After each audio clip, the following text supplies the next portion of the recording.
여러분, 강호동님이 매매가 166억에 이 건물을 6년 만에 손절하셨습니다. 과연 이 도로에는 어떤 일이 지금 벌어지고 있는 걸까요?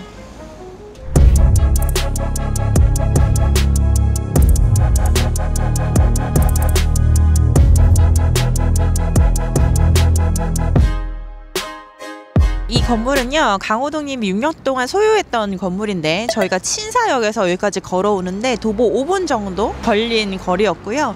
15m 그리고 4m 코너에 위치해 있습니다. 도로를 2개 끼고 있기 때문에 가시성이 좋죠. 그리고 사실은 지금은 공실이긴 한데 원래 이전에는 메트로시티에서 전층을 임대로 사용 중이었어요. 예, 그래서 임대료로 나왔던 상황이죠.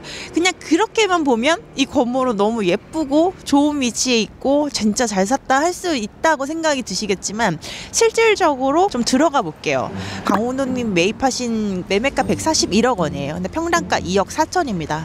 그래서 그 당시에 거래됐던 이 가로수길 요 거리에만 이제 보통 3개가 있었는데 그 나머지 2개보다는 평당가를 저렴히 사신 거는 맞지만 그 나머지 2개는 리모델링이 됐거나 아니면 시행부지라서 조금 비싸게 살 수밖에 없는 그런 사정이 있었기 때문에 그런 거고, 요 건물은 그렇게 치면 조금은 평당가를 비싸게 산 거는 맞아요. 141억 원에 대한 취득세를 계산을 해보려고 등기를 떼봤더니 강호동님이 또 개인으로 매수를 하셨더라고요. 법인이 아니고.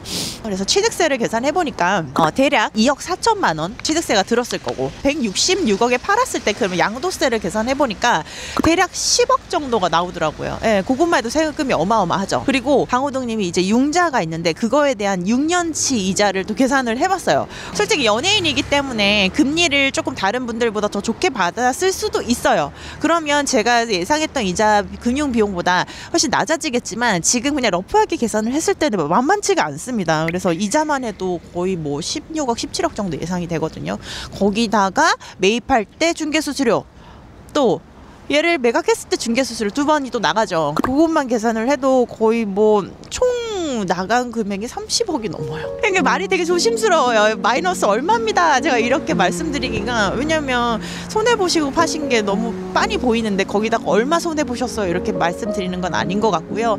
일단 이렇게 도로 상황도 좋고 그 당시에는 굉장히 트렌드했고 상권이 엄청 활발했으니까요. 임대차도 굉장히 우량 임차인이 들어와 있었고, 이런 상황임에도 불구하고 지금 6년 만에 이렇게 손해를 보시고 파셨다는 게 네, 굉장히 가히 충격적입니다. 이런 생각도 들어요. 그럼 이렇게 상권이 가로수길에 공실이 이렇게 많은 상황에 이걸 사신 분은 왜 사셨을까 생각을 해봤는데, 지금 보니까 메트로시티라는 브랜드가 지금 만기 기간이 돼서 퇴거를 했습니다. 그렇다면 이 건물을 직접 쓸 사람 또는 신축을 해서 다시 재임대로 놓으실 분 또는 직영하실 분이실 거예요. 근데 보니까 건폐율과 용적률이 썩 좋지는 않아요. 근데 지금 와서 여기에 제 개발비를 들여가지고 또다시 신축이나 리모델링을 하는 것보다는 살짝만 손을 봐서 임대를 맞추면 가장 좋기는 한데, 지금 여기가 공실이 많기 때문에 이전에 있던 메트로시티처럼 우량 임차인을 드리기는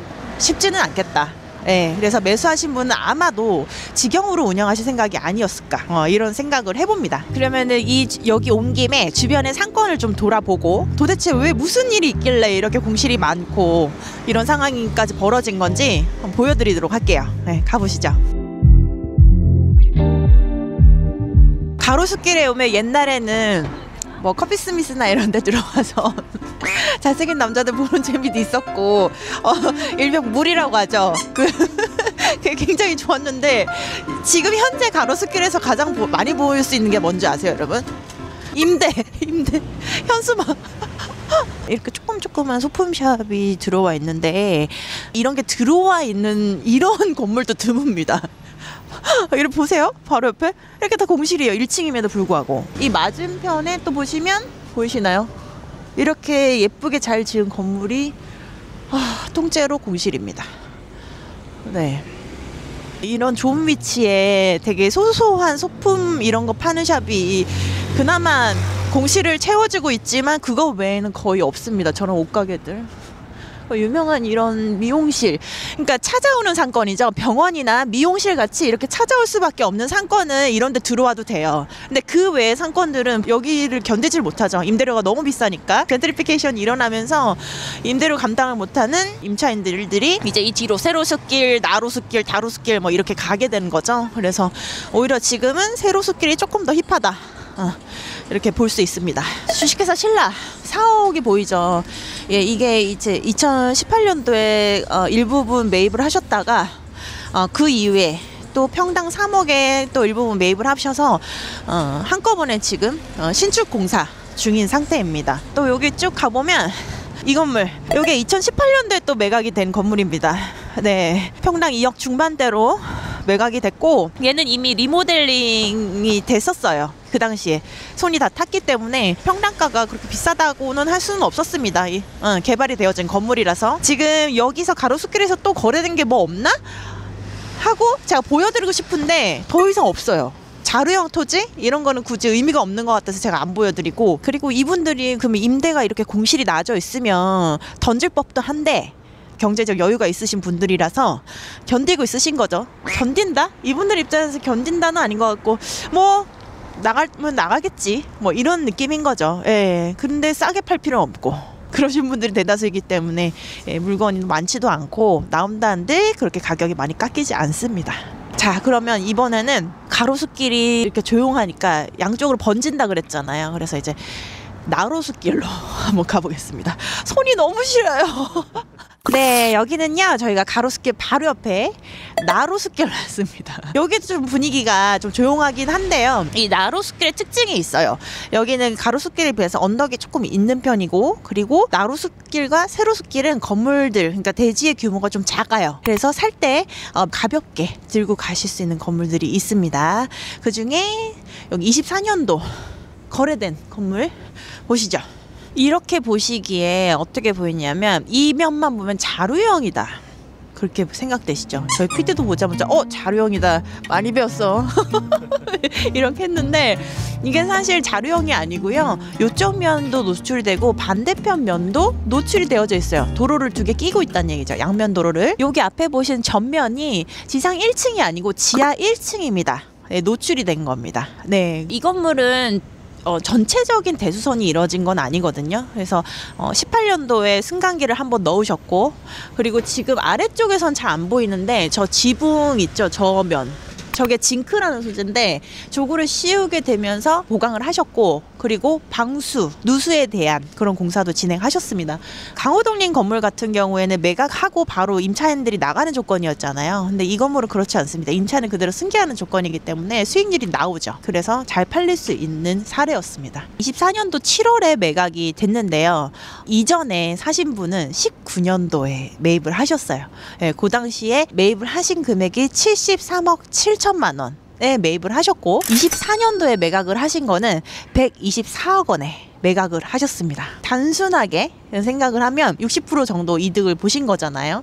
그런데 우리가 또 전문가니까 계산을 해보면요, 단순 차익은 50억 정도지만 취득세, 양도세, 그리고 금융 비용, 중개수수료 다 합하면 총 소요 비용은 대략 예측하건대 25억 정도 드셨을 거예요. 지금 차익을 거의 25억에서 26억 정도 보셨기 때문에 이전에 보셨던 강호동님 건물과는 좀 차원이 다르죠. 근데 왜 이렇게 차이가 다를까를 생각을 해보시면 평당가예요. 그러니까 싸게 샀으니까 팔 때도 싸게 팔 수 있는 거예요. 그러니까 금매로 사가실 분이 있는 거죠. 지금 요 건물 보고 나서 바로 요 건물입니다. 이렇게 코너에 위치해 있고 전면이 넓어서 건물이 으리으리하게 굉장히 커 보이죠. 여러분, 요 건물 신축일까요, 리모델링일까요? 땡. 리모델링입니다. 리모델링 굉장히 신경 써서 하셨고, 그리고 내부 구조가 굉장히 독특해요. 딱 들어가면 진짜 예쁘다, 특이하다, 그런 구조적으로 신경 쓴 면이 있음에도 불구하고 단점이 하나 있는 게, 그렇게 되면 층별 임대가 조금 힘들 수는 있어요. 계속 이 물건 가지고 말이 많았던 게 매각이 됐대. 언제 누구야 막 이런데 실제로 매각이 안 됐고 계속 이런 상황이 끌고 가다가 24년에 6월에 매각이 됐고 총 매가 370억에 평당가가 1억 6,900만 원에 매각이 됐어요. 방금 저 건물은 평당 1억 7천에 매각이 됐잖아요. 그죠? 이유는 이 370억이라는 큰 덩어리 때문이라고 좀 생각이 들어요. 대지 면적이 무려 220평입니다. 예, 크다 보니까 좀 부담스러워지는 거예요. 매가가. 이전에 이분이 그러면 얼마에 샀냐? 2019년도에 이분도 매입을 하셨어요. 저기 건물하고 되게 비슷하죠. 네, 이거는 매입을 하신 게 평당가 9,400만 원. 네, 매입하실 때 굉장히 잘 사셨습니다. 단순 차익만 생각하면 162억 5천만 원이에요. 어마어마하죠? 그런데 이분은 지금 저 건물과 다르게 전반적인 리모델링을 싹 하셨어요. 그러니까 그 비용이 조금 더 많이 들었던 거예요. 예상 비용이 거의 30-40억 정도 예상이 되거든요. 그런 비용에다가 취득세, 양도세, 금융이자 이런 거 다 포함하고 중개수수료까지 하면 거의 차익이 거의 50억에서 60억 정도 예상을 해봅니다. 그래서 평당가가 아주 중요하다는 거죠. 여기는 어디냐? 지금 우리가 나로수길에서 건물 매각한 거 보고 세로수길로 왔습니다. 예, 세로수길에는요 탬버린이나 젠틀몬스터 이런 브랜드들에서 지금 많이 들어와 있어서 외국인들이 굉장히 많이 돌아다닙니다. 그리고 그나마 가로수길 옆 상권 중에서 핫한 상권이기도 하죠. 탬버린에서 하고 있는 이 제니 포스터를 엄청나게 찍는데 대부분이 외국인입니다. 지금 보시면 지금 분위기가 다르죠. 가로수길에 있던 브랜드들이 이쪽에 넘어온 것들이 대부분이고요. 임대료가 다르니까 한 골목 차인데도 불구하고 제가 보여드리고 싶은 건물이 있는데 이분 잘생겼어요. 박태준이라는 분 아시나요? 얼굴 진짜 잘생겼잖아요. 근데 그림까지 잘 그리셔가지고 어마어마한 능력을 들고 계신데 거기다가 건물 투자를 얼마나 잘하셨게요. 지금 그분이 보유하고 계신 건물 총 한만 해도 1,400억 정도 됩니다. 그래서 그분이 여기 세로수길에 건물이 있어요. 그래서 직영으로 또 운영 중이신데 거기에도 관광객들이 항상 많아요. 왜냐면 찍을 것들이 많거든요. 그래서 어떤지 한번 여기입니다. 박태준 님이 사실 이 신사동 건물을 매수하시기 이전에 경매로 출발을 하셨더라고요. 예, 대단하시죠. 10년 전에 경매로 낙찰을 한번 받으시고 두 번째는 공동투자를 하셨더라고요. 반반씩 서현동 매매가 62억의 건물을 공동투자를 하시고 그 지분을 공동투자자한테 매도를 하시고 그 다음 건 어디를 하셨냐 또 드디어 강남으로 오시게 됩니다. 예, 이분의 업적을 읊는 것 같네요. 17년도에 논현동 이제 주택을 매수를 하시게 되면서 거기를 밸류업을 하셨어요. 그 다음에 임대 놓고 재매가. 그래서 거기서 32억 5천만 원의 건물을 매매가 80억에 매각을 하셨습니다. 엄청난 이득을 얻으셨죠. 네, 거기서 깨우침을 얻으신 것 같아요. 논현동 단독주택을 매각을 하시고 그 다음에 오신 곳이 바로 이곳입니다. 바로 신사동으로 오셨어요. 예, 역시 그러니까 강남을 한번 겪으시니까 강남에서 이제 상급지로 가야겠다는 생각을 알게 되신 거죠. 그래서 바로 이쪽으로 오셨고 요걸 하고 나서 그 다음엔 어디를 하셨냐? 청담동 간 거 아니야? 이렇게 하시겠지만 더 놀라워요. 저는 도산대로입니다. 예, 노선상업지 땅을 그것도 매매가 790억입니다. 이분 뭐 하시는 분이에요?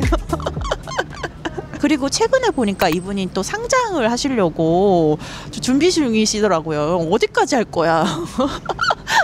그래서 이분 도대체 몇 살일까 이제 그걸 봤더니 저랑 이더랑 그리고 가로수길 최근에 제가 블로그에 올린 글이 있어요.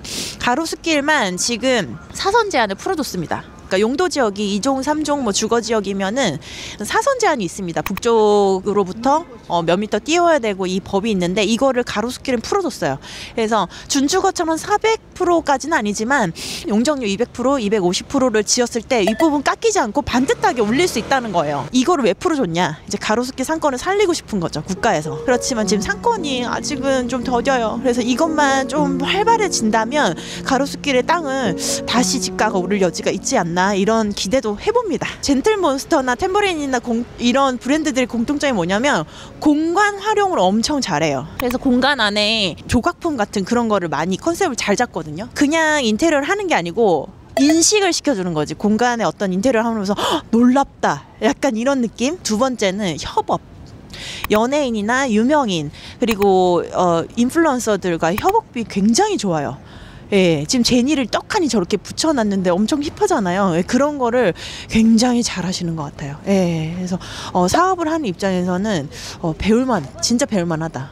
그리고 여기 지금 누데이크 왔거든요. 이거 보이세요? 이거 이거 원래 바나나인데.